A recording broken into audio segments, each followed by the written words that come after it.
So you're back in the UK again. Yes, sir. Last time we spoke, you know, you were talking about you saying that J. Cole's album would be like, it's gonna be like legendary. Yeah. Do you feel that now that it's come out that it's had that kind of impact? It actually have, man. I mean, first he's done a lot that people wasn't even expecting. Like he released and had the #1 album for 2 weeks in the US. So they didn't even think he was gonna sell 100,000 the first week. And he sold 117,000 the first day. So he was already like out of here, out the box. So it was definitely like,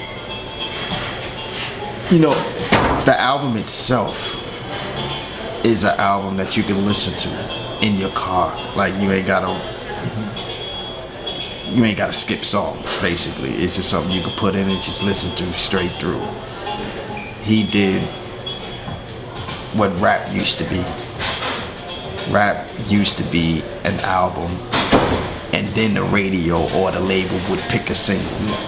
That's what he went back into. He didn't care about making that single. He was just making a great album. And that's what happened, man. Do you know what song I wanted on the album though? It Won't Be Long. I wanted that song. I wanted that on the album. Because I felt like that song there. Yeah. It's one of my favourite tracks of his. But when you were with him, on the first day of the release? Yeah. We was in New York. What was his reaction like when you heard the numbers? We heard the numbers the next day. And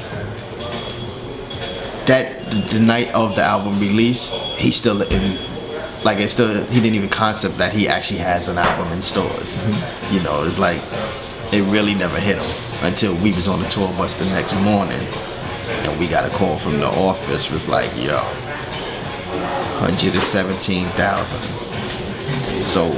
Like that was the first time I heard him scream like, woo! Like he was excited. Like, and that, I mean, we all was excited because he didn't have a radio hit, no singles on radio, no videos, nothing playing. So this was the show. Like we don't need, you know, that media, the radio, TV to have a successful album, and that's what happened, man. Now let's talk about you DJ. That every time I'm on Twitter, what am I seeing? The best DJ I've ever seen. This guy's amazing.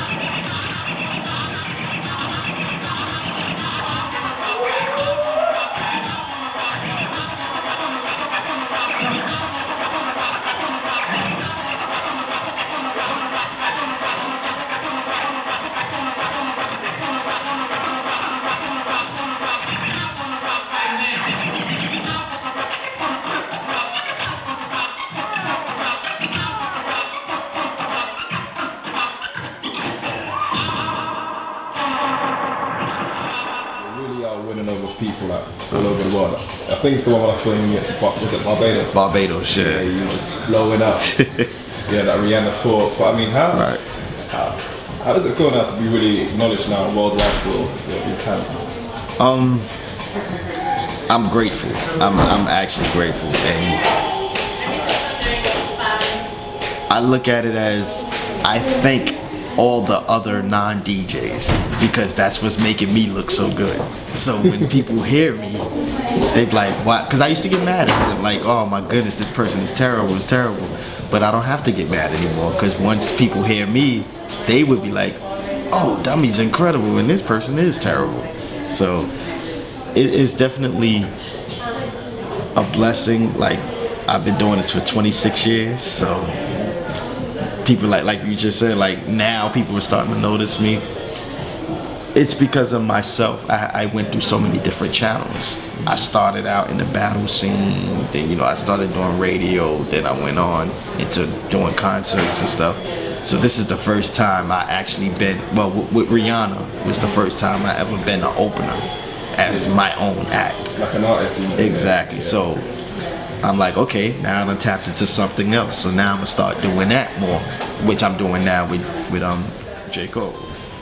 Why is it that we still have this facade of, this is my car, this is my crib, this is my chain? Why are we still putting out there when there's enough people that know, that's not That's not even real. Because nobody's stepping forward and saying it. That's all it is. No one's countering. Because you don't question, yeah, they say they got this, but when you see them, they don't have it. Like, they like, oh, we buying bottles out at the bar. No, they give that to you for free because you in the club. Like, come on, like, let's really be real with it. Like, you're not paying for no drinks in the club. Yeah, it's on the house. It's on the house. Yeah. So, like, what are you saying? So it's like, when is that gonna die down? And that's the thing, like, rappers have put that out there, so the younger cats are like, yo, I want to do that too. I want to be balling like that. But I think the aspirational part of hip hop's got diluted because they've identified with what they think is happening. Exactly. When they get there, they're like, you know. I tell a lot of people, I wish y'all could spend 1 week on tour with us. Just 1 week. That's all. You'll change your mind fast. What kind of things would they change their mind? Apart from the hard work. First of all, I haven't had a meal in maybe 4 days. Like when we eat when we can. This is something we want to do. Yeah. We're choosing to. We love to be on that stage, but then we got to do hours of sound check. We got to go back. Like, we don't get hotels every night. It's just, running back and forth. 'Cause we off to the next city, so it don't make sense to pay for a hotel. We got to run to the next city.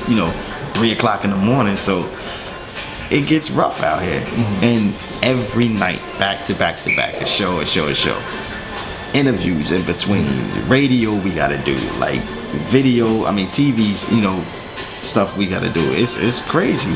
So to think that, oh, we do a concert, after party, we got the groupies, and we go back to the hotel, bang them off. And no, it ain't like that. And you've been doing this for months. You are on the Rihanna tour. Non-stop. So from the Rihanna tour, we had like a week off, and then Cole started his tour in the States, and then we like a couple of days off from the States, then right over here. You were in Abu Dhabi? Abu Dhabi, yeah. We was there last week. Like, isn't it a bit of a myth and a blur for you that it's like, you just wake up and I'm in the next country, the next city. It is, man. Time zones. That's why I was like, where was we just at? Like, I really don't even remember. Now, Abu Dhabi is something I'm gonna remember because that was totally something different there. But it was like, even that, I was like, wow, I'm in the Middle East right now. Coming up from the States, all I know about the Middle East is war. Yeah. That's all we know. Like, we in war with them. Yeah. And I'm over there like, yo, these people is peaceful as hell.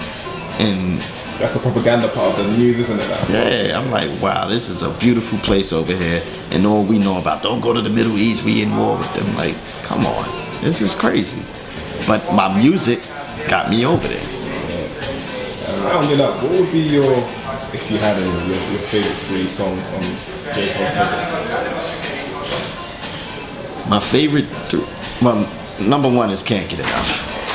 Really? That's my favorite song. Is that because when you play it, you see the reaction? When he brung that, we was on the tour bus, and he was like, here, I got this. And played it, I was like, oh my God, that's it right there. Like, and I heard it before Trey Songz was on it. And I was like, this is the it right here. I think I would go with Rise and Shine. And Nobody's Perfect. That was Missy bringing. That's like the '90s film. That was 90s film. Missy nailed it. To bring Missy up was like, wow, that was a big find right there, because nobody would have thought that. Missy's not being featured. Like, that's a coup, because she's a bit like now like Andre 3000. You don't get verses. Exactly. From her. Exactly. So that was kind of big to have Missy, man. I was like, whoa, like. That was because Missy is my favorite female artist, period. So that was like a real shock to me right there.